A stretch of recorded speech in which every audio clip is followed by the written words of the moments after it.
తనకు మాత్రమే సాధ్యమైనటువంటి రీతిలో అనునిత్యం రాష్ట్ర ప్రభుత్వం మీద, రాష్ట్ర బ్రాండ్ మీద విషం చిమ్మేటువంటి పచ్చళ్ళ రామోజీరావు ఈరోజు కొత్తగా రాష్ట్రం మీద విషం చిమ్ముతూ ఒక విష గుళికని అచ్చేశారు.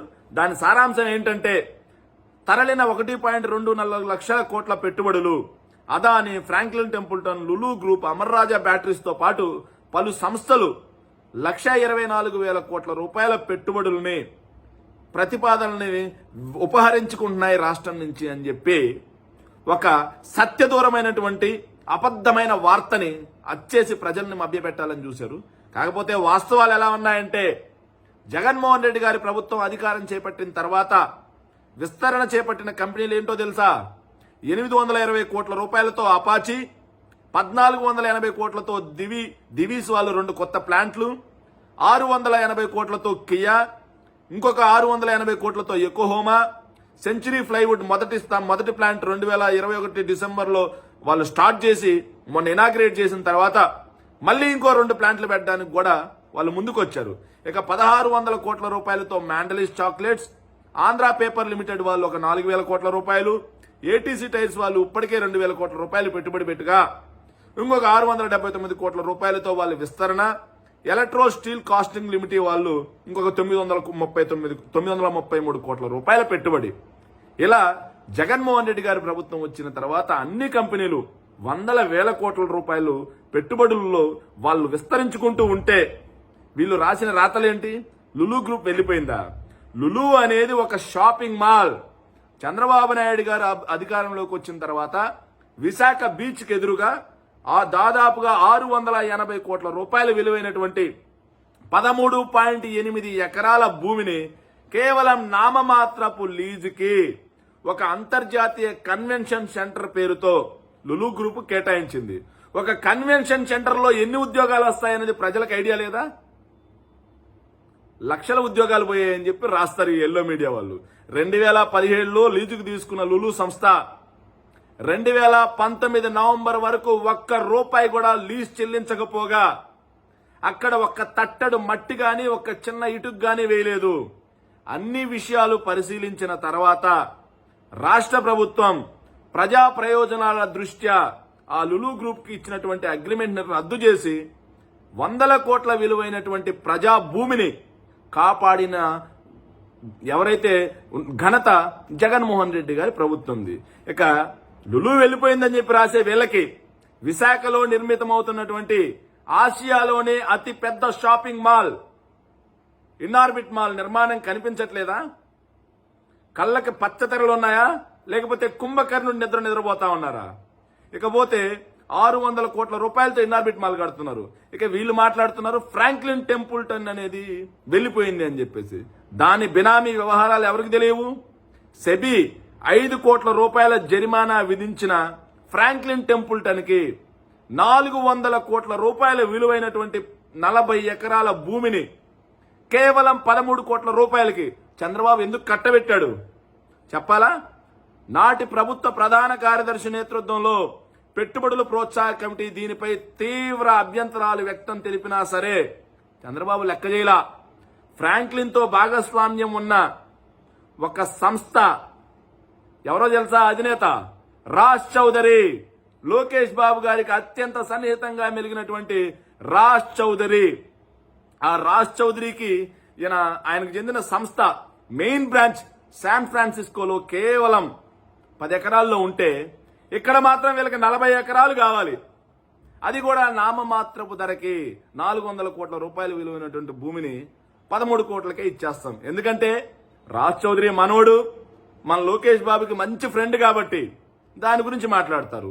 ఇవన్నిటి అనంతరం మా ప్రభుత్వం వచ్చిన తర్వాత అప్పటికే ఫ్రాంక్లిన్ టెంపుల్టన్ ఇండియా భారీ రుణాల్లో కూరుకుపోయింది అని చెప్పేసి వాటి తీవ్ర ఆర్థిక ఇబ్బందుల్లో కూలికిపోయి ఆ సంస్థ కార్యకలాపాలపైన కూడా చాలా ఇబ్బంది జరిగింది వాళ్ళు.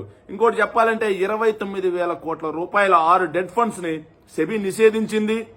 పెనాల్టీ విధించడంతో భారత్ లో వాళ్ళు విస్తరణ కార్యక్రమాలు కూడా ఆపేసి ఈ రాజ్ చౌదరి వీళ్ళందరూ కూడా అక్కడికి వెళ్ళిపోతే దీన్ని కూడా రాష్ట్ర ప్రభుత్వానికి చుట్టి రాష్ట్ర ప్రభుత్వ తప్పుగా అచ్చేసిన రామోజీరావుని ప్రజలు ఏ చెప్పుతో కొట్టాలి అనేది ఆలోచన చేసుకోండి. ఇకపోతే హెచ్ఎస్బీసీ అని మాట్లాడుతున్నారు. హెచ్ఎస్బీసీ విశాఖపట్నం నుంచి వెళ్ళిపోయిందనేసి ఈనాడు కథనాలు చూస్తా ఉంటే నవ్వొస్తుంది. వాస్తవానికి 2017లో కంపెనీలో భారీగా అవకతవకలు జరగడంతో ప్రపంచవ్యాప్తంగా కొన్ని ప్రాంతాల్లో తమ కార్యకలాపాలు నిషేధించాలి అని చెప్పేసి 2018లోనే హెచ్ఎస్బీసీ హెడ్ క్వార్టర్స్ నిర్ణయం తీసుకొని ఆ హెచ్ఎస్బీసీ ఏదైతే సిరిపురంలో బిల్డింగ్ ఉందో అక్కడి నుంచి కూడా వాళ్ళ సంస్థ కార్యకలాపాలని ఆపేశారు. ఆపేసిన తర్వాత ఈ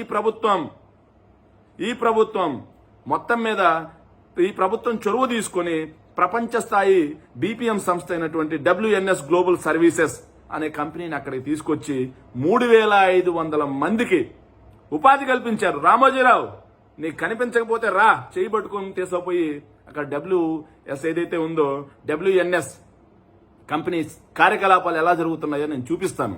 ఇకపోతే అదానీ డేటా సెంటర్ అంటున్నాడు. చంద్రబాబు నాయుడు గారి ప్రభుత్వ హయాంలో 20 ఏళ్ల కాల పరిమితితో 70,000 కోట్ల రూపాయల పెట్టుబడులు పెట్టడానికి అదానీ గ్రూప్ MOUలు చేసుకుంటే, మా ప్రభుత్వం వచ్చిన తర్వాత 20 ఏళ్ల కాల పరిమితి అంటే చాలా లాంగ్ పీరియడ్ అవుతుంది. 5 ఏళ్ల కాల పరిమితికి మీరు ఎంత పెట్టుబడి పెట్టగలరు, వాస్తవ రూపంలో డిపిఐ ఇవ్వండి అని చెప్పేసి వాళ్ళు మాట్లాడితే, డిపిఆర్ ఇవ్వండి అని చెప్పి మాట్లాడితే, దానికి వాళ్ళు ఇచ్చినటువంటి ఆన్సర్ ఏంటంటే, మేము ఈ 5 ఏళ్ల కాల పరిమితికి 21,844 కోట్ల రూపాయల పెట్టుబడిని మేము ఇక్కడ పెడతామని చెప్పి అదానీ గ్రూప్ స్పష్టం చేసింది. విశాఖ ఏదైతే వీళ్ళు చెప్పినట్టుగా అదానీ డేటా సెంటర్ కాస్త పేరు మార్చుకొని విశాఖ టెక్ పార్క్ అనే పేరుతో శరవేగంగా నిర్మాణాలు జరుగుతా ఉన్నాయి. కనిపించకపోతే మనం ఏం చేయలేం. ఇక అమర్ రాజా బ్యాటరీస్ అని అంటున్నారు. టీడీపీకి చెందిన గల్లా జయదేవ్ చౌదరికి చెందిన ఈ కంపెనీ చిత్తూరులో అలాగే ఉంది. ఎవరు దాన్ని ఎత్తుకుపోలా. హనుమంతుల్లాగా రాత్రికి తీసుకుని ఎవరు ఎత్తుకుపోలా. కావాలంటే వెళ్ళి చూసుకోవచ్చు. ఆ పరిశ్రమ వ్యర్థాల వల్ల చుట్టుపక్కల గ్రామ ప్రజలందరికీ కూడా ఇబ్బందులకు గురవుతున్నాయని చెప్పేసి పొల్యూషన్ కంట్రోల్ బోర్డు వాళ్ళకి ఒక మెమో ఇవ్వడం జరిగింది. దాని రాష్ట్ర హైకోర్టు కూడా దాన్ని స్పష్టంగా వాళ్ళు సమర్థించడంతో వాళ్ళు దానికి సంబంధించి వర్కులు కూడా చేసుకుంటున్నారు. ఇక విస్తరణ కార్యకలాపాలు అంటారా, హెరిటేజ్ ఫ్యాక్టరీ కేవలం ఆంధ్రాలోనే ఉందా? దేశంలో చాలా రాష్ట్రాల్లో లేదా? అలాగే అమర్ రాజా బ్యాటరీస్ కూడా వాళ్ళ విస్తరణ అనేది ఏదైతే ఉందో తెలంగాణలో ఒక బ్రాంచ్ పెట్టుకున్నారు. దానికి కూడా ఏడుపే. ఇక చూసుకుంటే గత 3 సంవత్సరాలుగా ఏపీ ఈజ్ ఆఫ్ డూయింగ్ లో నెంబర్ 1 ప్లేస్ లో ఉంది. చంద్రబాబు నాయుడు గారి ప్రభుత్వ హయాంలో 50-60 వేల కోట్ల రూపాయల పెట్టుబడులు గ్రౌండ్ అయితే, జగన్మోహన్ రెడ్డి గారి ప్రభుత్వ హయాంలో 80,000 కోట్ల రూపాయలకు పైగా పెట్టుబడులు గ్రౌండ్ అయ్యాయి. బాబు హయాంలో ఆయన విశాఖ గ్లోబల్ సమ్మిట్ అయ్యి చేసుకున్నాడు. అవి ఎంతవరకు నిజమయ్యాయో మనం చూసాం. కానీ ఈ ప్రభుత్వం మార్చిలో జరిగినటువంటి GASS లో 13 లక్షల కోట్ల రూపాయల పెట్టుబడులు వీళ్ళు ఏదైతే MOUలు చేసుకుంటే, వాటిల్లో ఇప్పటికే 2,46,000 కోట్ల రూపాయల విలువైన పెట్టుబడులు వివిధ దశల్లో ఉన్నాయి. దాదాపుగా 19% వాస్తవ రూపంలోకి ఏడాదిలోనే తీసుకొచ్చాం. ఇక స్టార్టప్లు చూసుకుంటే చంద్రబాబు నాయుడు గారి హయాం కంటే 4 రెట్లు పోయాయి. ఇక MSME యూనిట్లు చూసుకుంటే చంద్రబాబు నాయుడు గారి హయాంలో నిజంగా చంద్రబాబు నాయుడు గారు దిగిపోయే టైంకి 1,93,000 దాదాపు 2 లక్షల MSME యూనిట్లుంటే, ఇప్పుడు మా ప్రభుత్వం వచ్చిన తర్వాత ఇప్పటికి 6,60,000 రూపాయల 60,000 MSME యూనిట్లు వచ్చినట్టుగా ఉన్నాయి. ఇలా వాస్తవాలు ఇన్ని ఇలా ఉంటే రామోజీరావు ఏడుపు మాత్రం ప్రతిరోజులాగే ఈ రోజు కూడా కామన్ గా చూస్తా ఉన్నాం. ప్రజలు మిమ్మల్ని 2024 ఎన్నికల తర్వాత మిమ్మల్ని సామాజిక బహిష్కరణ, రాష్ట్ర బహిష్కరణ చేసే రోజులు దగ్గర పడ్డాయి. తస్మాత్ జాగ్రత్త.